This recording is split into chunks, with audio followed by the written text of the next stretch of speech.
Então, a oposição também pediu, encaminhou aí um pedido tanto para o presidente da Câmara quanto para o presidente do Senado, para que o recesso parlamentar ele fosse adiado, então, só que a gente já teve resposta das duas casas. O presidente do Senado, Davi Alcolumbre, ele afirmou que vai manter, que o recesso parlamentar de julho está mantido conforme havia sido previamente anunciado, assim como o presidente da Câmara, Hugo Mota, também informou que esse recesso parlamentar ele está confirmado e que durante este período não serão realizadas votações em plenário nem reuniões das comissões permanentes da Casa. Então, como a gente tinha prometido aqui para vocês ao longo do programa, a gente ainda vai trazer, né, um outro trecho do ex-presidente Jair Bolsonaro, que falou ainda há pouco para Reuters, mas a gente também prometeu a vocês trazer um detalhamento em relação a essa decisão de Moraes. E para me acompanhar nesse momento, convido aqui para o Poder Expresso o Pedro de Medeiros, ele que é advogado criminalista, conselheiro federal da OAB e PhD em Direitos Humanos e Constitucionalismo pela Universidade de Coimbra. Doutor Pedro, muito obrigada pela sua participação aqui com a gente. A gente separou alguns trechos dessa decisão do ministro Alexandre de Moraes nesta sexta-feira e, juntamente com você, vou ler alguns desses trechos, pedir também uma avaliação sua em relação a esses trechos e alguns questionamentos que repercutiram também no Brasil nesta sexta-feira. Bom, o primeiro trecho é que está um ponto, uma justificativa ali do ministro para determinar as medidas cautelares contra Jair Bolsonaro. Ele afirma o seguinte, que o réu está atuando dolosa e conscientemente de forma lícita, conjuntamente com seu filho, Eduardo Bolsonaro, com a finalidade de tentar submeter o funcionamento do Supremo Tribunal Federal ao crivo de outro Estado estrangeiro por meio de atos hostis derivados de negociações espúrias e criminosas, com patente obstrução à justiça e clara finalidade de coagir esse corte no julgamento da ação penal 2668. E aí, ao longo da decisão, ele cita algumas postagens do filho de Jair Bolsonaro, Eduardo Bolsonaro, a gente até separou aí um trechinho, cita também algumas postagens do presidente Trump. Nessa postagem de Eduardo Bolsonaro, aí ele faz esse histórico aí desde o mês de março, quando Bolsonaro foi até os Estados Unidos e está lá desde então, o deputado licenciado, fala sobre sanções, então, vindas dos Estados Unidos. Tem uma outra postagem também do presidente Trump, que aparece também nessa peça da decisão do ministro Alexandre de Moraes. E, por último, a gente separou também aqui um trecho que a gente fala justamente de quais seriam os crimes de Jair Bolsonaro. Então, a gente vê a postagem de Trump, a gente tem um outro trecho aí que conta justamente isso. A conduta do réu Jair Bolsonaro, em tese caracterizadora dos crimes de coação no curso do processo, obstrução de investigação de infração penal que envolva organização criminosa e atentado à soberania, é tão grave e despudorada que na data de hoje, em entrevista coletiva, ele se referiu a uma coletiva de ontem, né? Sem qualquer respeito à soberania do povo brasileiro, à Constituição Federal e à independência do Poder Judiciário, expressamente confessou sua consciente e voluntária atuação criminosa na extorsão que se pretende contra a justiça brasileira, condicionando o fim da taxação sanção à sua própria anistia.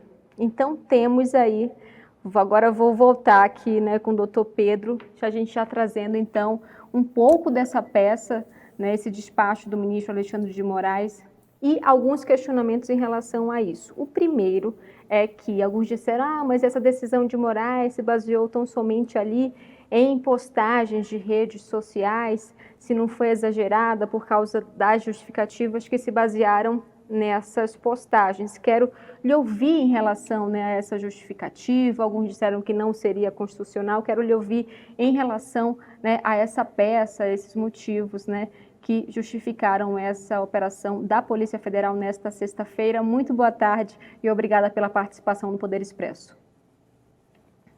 Muito boa tarde, Soane. Eu aqui agradeço por essa oportunidade e, de fato, indo direto ao ponto, como advogado, há uma vedação, e eu vou só fazer essa breve introdução para dizer a que título eu vou responder. Há uma vedação de que nós não fiquemos opinando sobre processos que estão sob a condução de colegas advogados. Seria como se eu estivesse aqui dizendo se os advogados estão fazendo certo ou não. Então, eu vou procurar evitar não entrar muito em detalhes. Primeiro que o caso é sigiloso, eu não conheço em profundidade o caso, as provas, então eu estaria opinando sobre só aquilo que nós temos lido e acompanhado pela imprensa, que já é até suficiente para eu opinar, não há problema algum. Mas prefiro deixar claro que eu não quero aqui opinar sobre a condução dos meus colegas, cuja defesa está sendo muito bem exercida por eles. Mas, como cidadão, como um acadêmico, alguém que vive o direito criminal há 30 anos e advogado que sou, vou opinar pelo que tenho lido pela imprensa e pela decisão do ministro Alexandre de Moraes, que foi tornada pública agora há pouco, então eu pude ler a decisão como todos pudemos e vou responder com base nela exclusivamente a essa sua pergunta. O ministro Alexandre de Moraes, ele disse que, em razão de elementos que ele tem, que ele apurou, concretos na visão dele, visão essa que agora não é só dele, é importante deixar isso claro, que essa decisão do ministro Alexandre de Moraes já foi referendada durante o dia de hoje, sexta-feira, pela maioria da turma que ele integra. Então, hoje não é simplesmente uma decisão do ministro Alexandre de Moraes que impõe essas restrições ao ex-presidente Bolsonaro, mas sim o colegiado do Supremo Tribunal Federal, a primeira turma do Supremo Tribunal Federal, que impôs essas restrições. Não é só o ministro Alexandre, porque essa decisão dele foi mantida pelo colegiado, foi referendada numa votação que aconteceu de ontem até hoje, já houve os votos suficientes para que essa decisão seja mantida. Então, é uma decisão colegiada e não simplesmente monocrática. Mas, então, o fundamento dessa decisão é de que, olha, há elementos suficientes, palavras hoje da primeira turma do Supremo Tribunal Federal que manteve a decisão, de que há elementos suficientes de que o ex-presidente Jair Bolsonaro, que é hoje acusado de uma ação penal formalmente instaurada, ele estaria com intenção de sair do país para pedir, eventualmente, um asilo político ou perante os Estados Unidos da América. Então, ele estaria querendo fugir do país e fugindo do país, a previsão de que você pode implementar uma medida cautelar ou até mesmo uma prisão preventiva se alguém sai, e se ele sai, ele não fica aqui à mercê da justiça brasileira para, no caso de uma eventual condenação, ele cumprir a pena. Em português mais claro, se a pessoa foge, ele não está aqui para cumprir pena, se e quando condenado. E não estou dizendo que ele será condenado, só estou dizendo que ele é hoje acusado em um processo criminal, e toda pessoa que é acusada em processo criminal, ele tem que ficar sob jurisdição brasileira e até perto do juiz que o está julgando, porque se quando vier ou sobrevier uma condenação, ele tem que estar ali para cumprir pena, porque se o Estado condena alguém e esse alguém não está ali para cumprir pena, o Estado começa a perder autoridade, as pessoas começam a olhar para o Estado e dizer: ué, Estado, você condena as pessoas, mas as pessoas não cumprem a pena, eu não vou cumprir mais as suas ordens. Então é importante que todas as decisões do Estado, tanto no âmbito criminal quanto no âmbito civil, elas sejam cumpridas. Então é por isso que se alguém foge ou alguém dá indicativo de que vai se afastar da aplicação da lei penal, ou seja, vai fugir, ou você prende essa pessoa, ou você cria meios menos graves para que ela não fuja. A tornozeleira é um meio desse. Você fica acompanhando onde a pessoa está, e caso haja um indicativo ou de que ela quebrou a tornozeleira ou de que ela está saindo do país, você consegue saber exatamente onde ela está, para que, numa eventual condenação, ela esteja próxima para cumprir pena. E se absolvida, a cautelar que eventualmente foi imposta, como hoje foi colocada essa medida cautelar de proibição de sair do país, de ter contatos, em sendo absolvido o ex-presidente Jair Bolsonaro, imediatamente essas cautelares são cessadas, então retira-se a tornozeleira e todos esses impedimentos são retirados. Mas é necessário que nós aguardemos o julgamento dessa ação penal. Mas hoje o que nós temos é, diante de indicativos de que o ex-presidente Jair Bolsonaro, e repito, eu só estou lendo o que está na decisão. Não estou dizendo se concordo ou não, se está certo ou não, até porque não cabe a mim fazer esse juízo. O juízo é do Supremo Tribunal Federal, do Ministério Público Federal e das defesas dos acusados, inclusive da defesa do ex-presidente Jair Bolsonaro. Mas, diante do que está na decisão, há indicativo de que ele iria fugir do país e há indicativo de que ele e seu filho estariam junto com um outro país, atrapalhando a autonomia e a soberania das instituições brasileiras. E isso não se faz. Diante disso, para que isso não continue acontecendo, o Supremo Tribunal Federal, repito, não só o ministro Alexandre, mas a primeira turma, impuseram essas medidas cautelares ao ex-presidente Jair Bolsonaro. E é importante que se diga que colocaram uma medida menos grave do que a que normalmente se coloca numa situação como essa.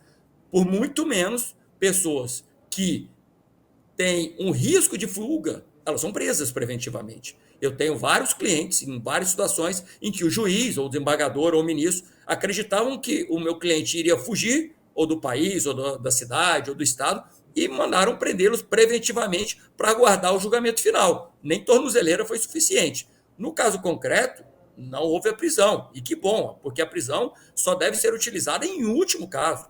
E até agora não me parece ser a situação. Então, caso haja as medidas cautelares, acho que vai ficar. Agora, se houver qualquer indicativo, haverá um descumprimento de medidas cautelares impostas, tornozeleira imposta, feliz ou infelizmente, eu acredito que infelizmente, porque ninguém quer ver um outro preso, certamente isso vai se tornar uma prisão preventiva. Mas eu não acredito que o ex-presidente Jair Bolsonaro descumprirá as medidas cautelares, mas longe disso, a sua defesa técnica, muito bem feita, terá os caminhos adequados e jurídicos para questionar essa decisão. Certamente levaria o caso ao colegiado, mas o colegiado já confirmou a decisão. Então, em verdade, vamos aguardar quais serão os próximos passos da sua defesa juridicamente. Mas descumprir a medida cautelar não me parece ser nem mesmo um caminho possível, viável ou aconselhável, e nem me parece que o ex-presidente faria isso. Então, ele vai cumprir a medida cautelar e certamente aguardar o julgamento dessa ação penal. E, na verdade, Jair Bolsonaro responde a mais de um inquérito perante o Supremo Tribunal Federal. Esse que a gente está vendo hoje, inclusive, não se trata ali, tem relação com o inquérito do golpe, mas não se trata especificamente dessa ação penal que ele está respondendo em relação, né, a uma suposta tentativa de golpe de Estado. E por isso que eu pergunto, na sua avaliação, então, até quando essas medidas de restrição devem valer? Especificamente em relação a esse caso de hoje, essa ação de hoje, ou também deve considerar outras ações também que estão correndo lá no Supremo Tribunal Federal contra ele? As medidas cautelares, à exceção da prisão temporária, que é um outro tipo de cautelar, e não é disso que estamos tratando, elas não têm prazo. Então, não há prazo para que termine essa cautelar imposta ao ex-presidente Bolsonaro. E há outras ações a que ele responde, mas essa, especificamente, foi imposta em razão da tratando e cujas audiências estão acontecendo. E, de novo, não há como nós prevermos até quando isso vai acontecer e se isso ser mais grave, que é uma prisão ativa, ser retirado. O ideal, e a lei diz isso, a cada 90 dias o juiz tem que rever se é cautelar ou não. Essa é uma previsão da lei. A cada 90 dias o juiz, no caso, ele tem que dizer, olha, aquela cautelar que eu impus, hoje se completam 90 dias da imposição da cautelar, e eu tenho que dizer se vou manter ou não, e se mantenho, por que é que mantenho? Se os motivos que me levaram a aplicá-la 90 dias atrás ainda se mantêm, se persistem, ou se esvaíram, ou não. Por quê? Caso não se justifique por que é que hoje, passados 90 dias, eu mantenho a decisão de 90 dias atrás, eu tenho que tirar a cautelar. Se hoje eu tenho para aplicar a cautelar no ex-presidente Jair Bolsonaro, daqui a 90 dias eu tenho que analisar novamente se esses mesmos motivos ainda remanescem, ainda persistem. Porque se não persistem, e eu não digo isso explicitamente com dados do dia, ou seja, com dados contemporâneos, eu tenho que revogar a medida cautelar imposta a ele. Então, essa decisão vai ser revista a cada 90 dias, e se daqui a 90 dias se perceber que não há mais motivo para isso, tem que retirar as cautelares. Isso é algo que tem que ser dito também. E mais, se antes disso acontece o julgamento do mérito da ação a que ele está respondendo e ele é absolvido, não há por que igualmente se manter a cautelar, tem que ser retirada a cautelar também. Então, são situações que podem acontecer no curso dessa ação penal. Mas há um elemento, e você mesmo trouxe, que há outras ações penais em curso. Então, pode ser que ele venha a ser absolvido nessa e não se retire a cautelar dele, porque sob a justificativa de que há outras ações penais. Pode ser. Na verdade, nós estamos aqui fazendo um exercício de futurologia, não é? Dentre as infinitas hipóteses. Mas o que nos traz aqui agora a discussão é o elemento concreto que ensejou essa cautelar daqui a 90 dias, ou daqui a 60 ou 30, ela permanece? Porque se permanecer, ele vai ficar com essa cautelar muito tempo.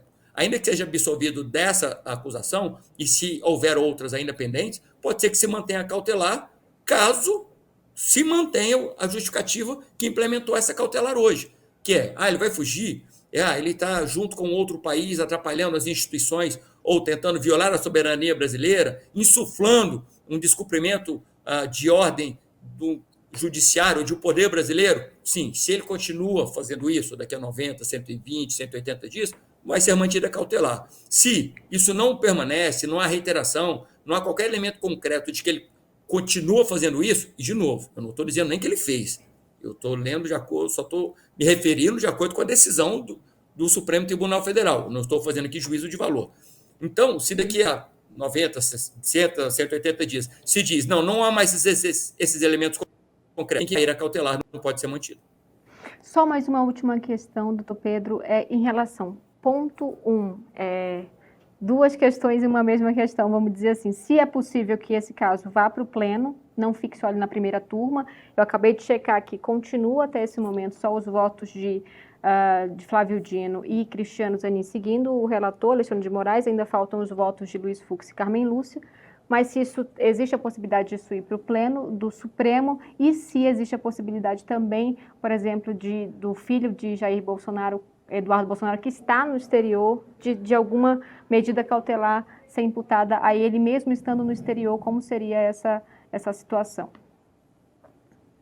Bem, são duas perguntas bem distintas. A primeira é mais simples, a segunda é um pouco mais complexa, mas vou tentar respondê-las. Bom, a primeira, esse assunto pode sair da primeira turma e ir para o pleno do Supremo Tribunal Federal? Em tese, sim, mas não depende das partes, das defesas. Quem tem que levar isso ao pleno, e as defesas já tentaram isso, eu tenho acompanhado que as defesas têm solicitado que os casos de 8 de janeiro sejam levados ao pleno, e a primeira turma não tem permitido, e isso vai depender do relator, que ele pode, se quiser, levar isso para o pleno, e o relator aparentemente já disse que não vai levar, então ele não vai levar. Não há como o pleno avocar o caso, ele não puxa o caso, isso tem que ser empurrado, vamos colocar assim, da primeira turma ou do próprio ministro relator para o pleno, e isso já foi dito em outras decisões, eu tenho acompanhado, que já foi dito, não vamos levar isso para o pleno, isso vai ficar aqui na primeira turma. Então, não me parece que isso vá para o pleno, não há como as defesas provocarem que isso vá para o pleno. Posso te trazer uma ideia, que não há como fazer, por exemplo, um habeas corpus ao Supremo, ou ao presidente, ou a um outro relator de outra turma contra um ato do ministro Alexandre ou contra o ato da primeira turma. Isso não cabe. Então, não há como levar isso para o pleno. Não há como isso ir para o pleno se não for pela vontade da primeira turma e, mais especificamente, do próprio ministro Alexandre de Moraes. Tá? Pode ser que se tente fazer uma reclamação, que é uma ação judicial que vai para o presidente, mas, em resumo, isso não vai para o pleno se a primeira turma ou o relator não quiser, isso não vai para o pleno. E, com relação à sua segunda pergunta, o Eduardo Bolsonaro está nos Estados Unidos, se pode ser que ele receba alguma medida cautelar imposta pelo Supremo Tribunal Federal e ter que cumpri-la lá fora. Bom, eu vou responder a primeira parte. O Supremo Tribunal Federal pode impor uma medida cautelar ao Eduardo Bolsonaro? Tranquilamente. Ele pode pôr uma medida cautelar a qualquer pessoa, em razão de qualquer fato, que esteja sob jurisdição brasileira. Se o Eduardo, o ex-presidente Jair Bolsonaro, estão respondendo, ou vão responder a um inquérito, uma investigação, uma ação penal no Brasil, por supostos fatos ocorridos no Brasil, então há uma ação penal instaurada no Brasil, então o juiz brasileiro tem jurisdição. Então, em português, sim, o Supremo pode dar uma ordem impor uma medida cautelar ao Eduardo, porque ele está sendo investigado em uma persecução penal no Brasil. Pode. Bom, mas aí como é que isso vai ser cumprida? Bom, como ele está fora do Brasil, primeira coisa, tem que esperar ele entrar no Brasil para cumprir a cautelar. A regra é essa. Pode ser que de lá tenha como nós, Brasil, não nós, Brasil, mas o Supremo Tribunal Federal, que é o Estado brasileiro, envie uma solicitação para que o Estado estrangeiro implemente essa cautelar nele, é possível. Várias vezes há prisões preventivas de investigados por tráfico, evasão de divisa, lavagem de dinheiro, estupro, homicídio, em que se implementa uma prisão preventiva de alguém que não é condenação, é uma prisão cautelar, expede-se normalmente uma carta rogatória ou um pedido de auxílio, uma cooperação internacional, não é, entre as polícias, e a Interpol acha essa pessoa, prende e extradita para o Brasil.